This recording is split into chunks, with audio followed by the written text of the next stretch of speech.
बिस्मिल्लाहिर्रहमानिर्रहीम, अस्सलाम वालेकुम। आप देख रहे हैं हमारे यूट्यूब चैनल और मैं मोहम्मद हारून हूँ। नाजरीन, कल रात इंतहाई अहम थी और कल रात इंतहाई बड़ी डेवलपमेंट हुई है।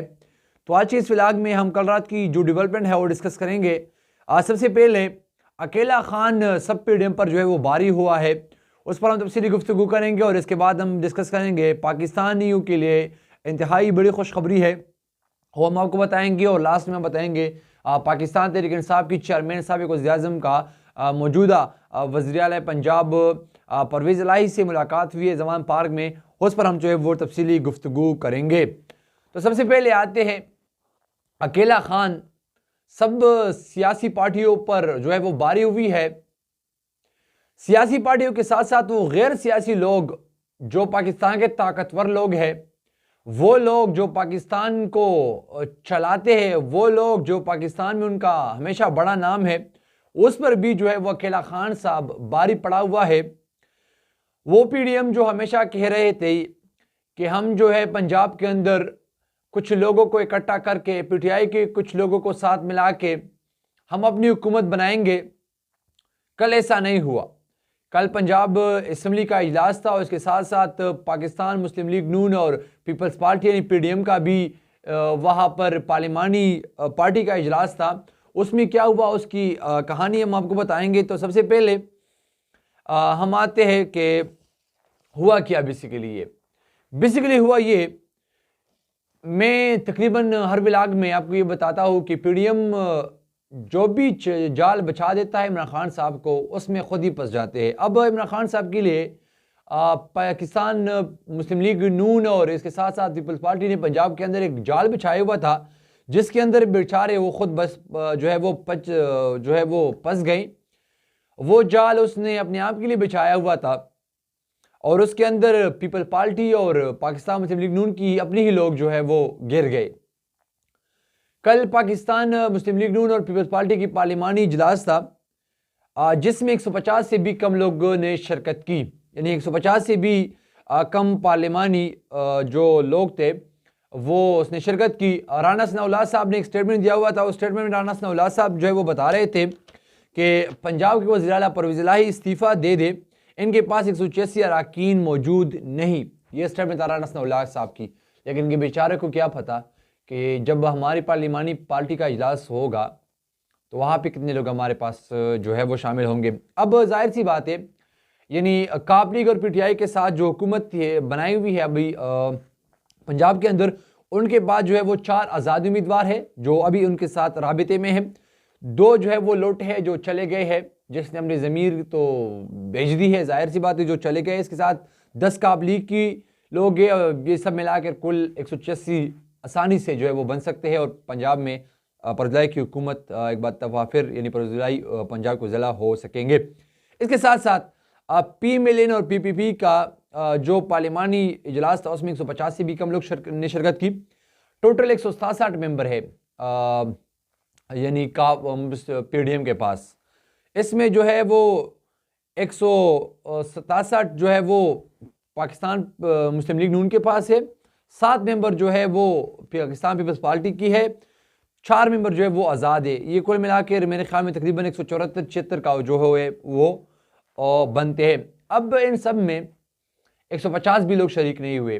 पाकिस्तान पीपल्स पार्टी के 7 उम्मीदवारों में से सिर्फ 2 अरकान में से सिर्फ 2 लोग जो है वो शामिल थे, जिसके लिए पिछले व्लॉग में हमने आपको बताया था कि इसको जो है वो वज़ीर आला के उम्मीदवार के लिए जो है चुना गया है।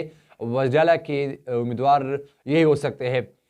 सिर्फ उनने जो है वो शिरकत की। और इसके साथ साथ मैं आपको ये भी बताता चलूँ कि जो चाल उन्होंने पाकिस्तान तहरीक इंसाफ के लिए बिछाई थी, वो जो 150 से कम लोग शिरकत की, उसमें मुस्लिम लीग की अपनी ही लोग जो है वो अपनी ही लोगों पर तनकीद करते रहे। और उसने बताया कि शरीफ ख़ानदान से वो लोग इंतहाई नाराज़ है क्योंकि सब ओहदे जो है वो शरीफ ख़ानदान आपस में बांट रहे, सब जो है वो पैसे शरीफ ख़ानदान आपस में बांट रहे, सब तकसीमी जो है वो शरीफ ख़ानदान अपने अंदर करते हैं और हमें जो वो सिर्फ कुर्बानी की बकरे बनाए हुए हैं, उन लोगों ने कुर्बानी हम देते हैं और जो है वो उसकी समरात जो है उसकी जो मिठास जो है हम कह सकते हैं वो शरीफ ख़ानदान वालों को ही मिलते हैं। और मेरे ख़्याल में अब इंतहाई मुश्किल है PDM के लिए, ना कि PTI के लिए। और इसके साथ साथ मैं आपको ये भी बताता चलूँ कि हमजा शहबाज को पाकिस्तान आने का कहा गया है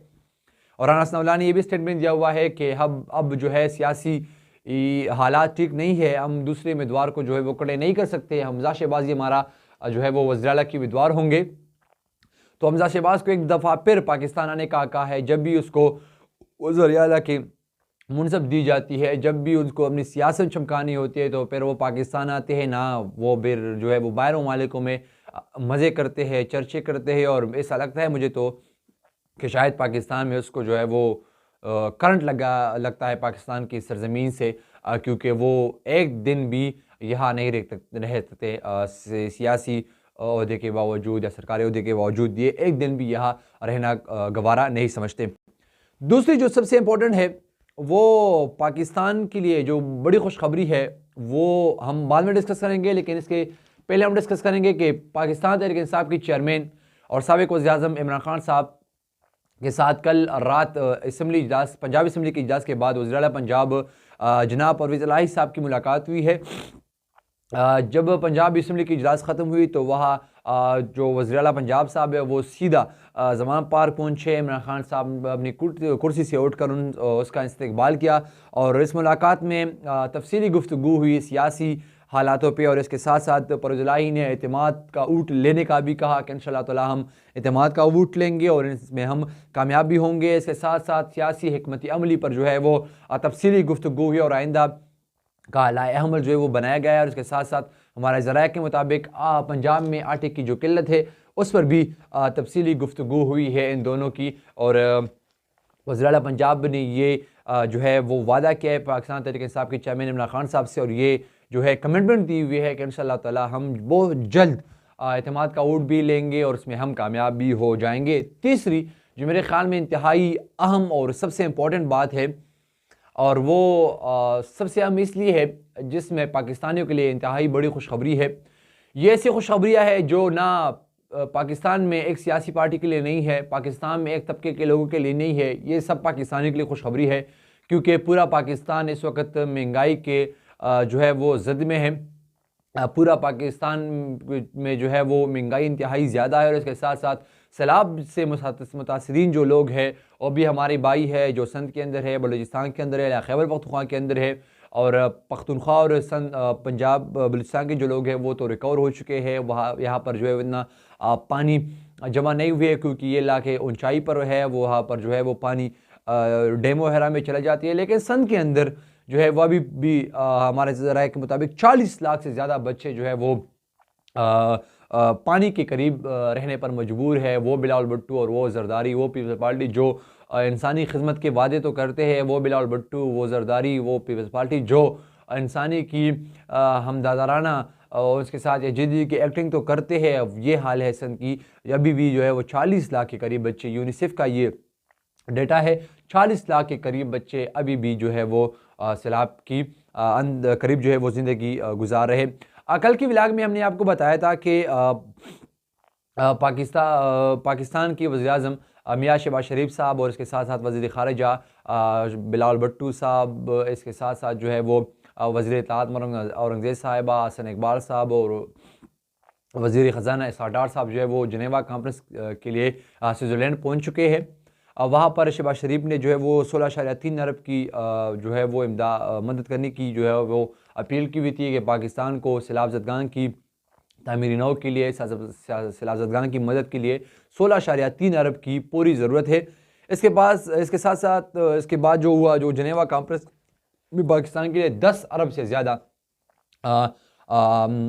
इमदाद करने का वादा किया गया सैलाब मुतासरीन के लिए, और ये इमदाद पाकिस्तान को कुछ सालों में जो है वो मिल जाएगा। लेकिन अल्लाह करे कि ये इमदाद सैलाब ज़दगान के लिए ख़र्च होंगे। और इसके साथ साथ मैं आपको ये बता चलूँ कि किसने कितने इमदाद किया हुआ है पाकिस्तान के अंदर। सबसे पहले इस्लामिक डेवलपमेंट बैंक ने सबसे ज़्यादा इमदाद किया हुआ है, 4.2 अरब डॉलर जो है उसने इमदाद किया हुआ है। इसके साथ साथ वर्ल्ड बैंक ने 200 अरब अमेरिकी डॉलर। यूरोप यूनियन ने 50 मिलियन यूरो जो है वो देने का वादा किया है। यूएसएडी ने 10 मिलियन अमेरिकी डॉलर का वादा किया हुआ है। फ्रांस ने 345 अरब अमेरिकी डॉलर देने का वादा किया हुआ है। चाइना ने 100 मिलियन डॉलर, इसके साथ साथ जर्मनी ने 88 मिलियन यूरो, इसके साथ साथ जापान ने 77 मिलियन डॉलर, और इसके साथ साथ हमारे करीबी दोस्त जिसने हर वक्त पाकिस्तान की मुश्किल हालात में जो है वो मदद की हुई है, जो हमारा भाई तस्वर किया जाता है और हमारा वाकई भाई भी है, वो सऊदी अरब ने 1 अरब डॉलर देने का वादा किया हुआ है। एशिया इंफ्रास्ट्रक्चर डेवलपमेंट बैंक ने 1 अरब डॉलर, इसके साथ साथ एशिया डेवलपमेंट बैंक ने 1 अरब डॉलर देने का वादा किया। ये कुल मिलाकर 10 अरब से ज़्यादा जो है वो पैसे बनते हैं। लेकिन अल्लाह करे कि ये जिस मकसद के लिए वो लोग भेज रहे हैं वो इसी मकसद के लिए इस्तेमाल हो जाए, यानी सैलाब-ज़दगान के लिए इस्तेमाल हो जाए, ये सैलाब-ज़दगान के लिए तामीर नौ के लिए इस्तेमाल किया जाए। लेकिन मेरे ख़्याल में वो भी इंतहाई चालाक लोग हैं, वो भी इंतहाई होशियार लोग हैं। वो जो है वो कुछ सालों में ये जो पैसे हैं वो इनको दे देंगे। अभी उन्होंने वादा किया हुआ है, सब ने, किसी ने दी नहीं हुई है, सब ने देने का वादा किया हुआ है। अब देखते हैं कि कब इसको देते हैं, और मेरे ख्याल में ये एनजीओज़ और अपनी जो ऑर्गेनाइजेशन की टीम है उनकी थ्रू वो यहाँ पे जो काम करेंगे और उसको जो है इसकी मदद किया जाए। अभी देखते हैं कि क्या होता है। अभी तक के लिए इतना ही। आगे ब्लॉग ले दीजिए इजाज़त। अपना बहुत ख्याल रखिए। अल्लाह हाफ़िज़।